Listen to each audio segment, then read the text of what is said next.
పోయి ఉన్నటువంటి ఒక దుష్ట సంప్రదాయంతో కూడి ఉన్నదని చెప్పేసి కేరళ మార్క్స్ ఆనాడే గుర్తించారు. బాబాసాహెబ్ అంబేద్కర్ కూడా అదే చెప్పారు. కులం పునాదుల మీద మన భారతదేశాన్ని దేన్ని కూడా ఒక నీతిని కానీ ఒక జాతిని కానీ నిర్మించలేదని చెప్పారు. కమ్యూనిస్టులు కూడా గత 100 సంవత్సరాలుగా ఇదే మాట చెబుతూ వస్తున్నారు. సమాన హక్కులు, సమాన హోదా, సమాన గౌరవం కావాలని చెప్పేసి గత 100 సంవత్సరాలుగా చెప్తున్నారు. Our party, since its formation, has been fighting for equality, liberty, justice for all. Ambedkar took our ideas also, our views also.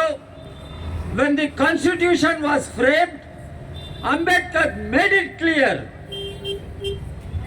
equality, liberty and fraternity for all citizens. We must strive for justice, social, political and economic. All citizens are equal. All men and women are equal. And by birth, by caste, people should not be divided.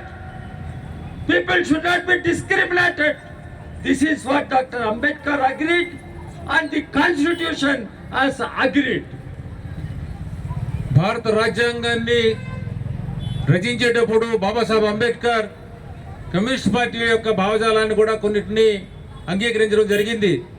అందులో ముఖ్యంగా మనం చెప్పుకోవాల్సింది ఏంటంటే స్వేచ్ఛ, స్వాతంత్రం, సమానత్వం అనేటటువంటి అంశాలు ఏవైతే ఉన్నాయో ప్రపంచవ్యాప్తంగా కమ్యూనిస్టులు దేనికోసం అయితే పోరాడుతున్నారో దాన్ని కూడా బాబాసాహెబ్ అంబేద్కర్ రాజ్యాంగంలో పొందుపరచడం జరిగింది అన్న సంగతి మన అందరికీ తెలుసు. అలాగే కులం పేరు మీద పుట్టుకతోనే వచ్చినటువంటి కులం పేరు మీద అసమానతల్ని, మరి మనుషులకి మనుషుల మధ్య ఉండేటువంటి అసమానతలను, అలాగే స్త్రీకి పురుషులకి మధ్య ఉండేటటువంటి అసమానతలను కూడా నిర్మూలించడానికి రాజ్యాంగంలో అనేకటువంటి ఆర్టికల్స్ ప్రవేశపెట్టడం జరిగింది మనందరికీ తెలుసు. అలాగే మరి ఈక్వాలిటీ అనేది పొలిటికల్, ఎకనామికల్ అండ్ సోషల్ అనేది బాబాసాహెబ్ అంబేద్కర్ పెట్టడానికి కూడా కమ్యూనిస్ట్ పార్టీల యొక్క ఇన్స్పిరేషన్ అందులో ఉన్నదన్న సంగతి మనందరం కూడా గుర్తుపెట్టుకోవాలి.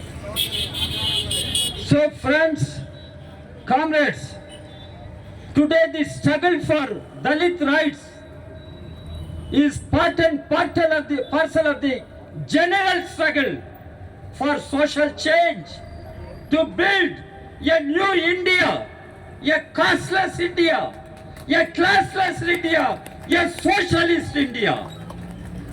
ఈరోజు గతంలో ఎన్నిటికంటే కూడా ఈవేళ ఈ క్యాస్ట్లెస్ ఇండియా, కులరహితమైనటువంటి సమాజానికి, వర్గరహితమైనటువంటి సమాజాన్ని నిర్మించడంలో మనందరం కూడా గొప్ప పాత్ర పోషించాల్సినటువంటి అవసరం ఉంది.